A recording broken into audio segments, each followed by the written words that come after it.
കാടിൻ്റെ ഉള്ളിൽ നിന്ന് ഇരയെ വേട്ടയാടി പിടിക്കാൻ കഴിവ് നഷ്ടപ്പെടുന്ന കടുവകളും മറ്റു കടുവകളുടെ ആക്രമണം പേടിച്ച് ഓടിപ്പോകുന്ന കടുവകളാണ് മിക്കവാറും കാടിനോട് ചേർന്ന് കിടക്കുന്ന നാട്ടിൻ പ്രദേശങ്ങളിലോട്ട് ഇറങ്ങുന്നത്. ഒരു കടുവയ്ക്ക് ഒരു 55 മാനെങ്കിലും വേണം ഒരു വർഷം.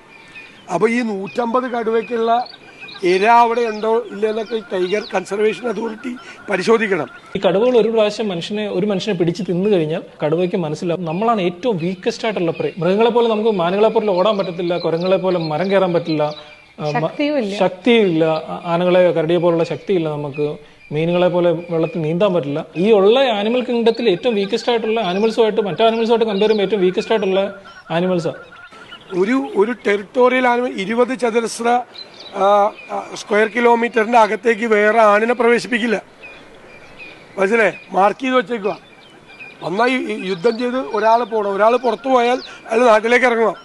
നാട്ടിലിറങ്ങുന്ന ഈ കടുവയ്ക്ക് ഏറ്റവും എളുപ്പത്തിൽ പിടിക്കാൻ പറ്റിയൊരു ജന്തുവർഗമാണ് നമ്മൾ മനുഷ്യർ.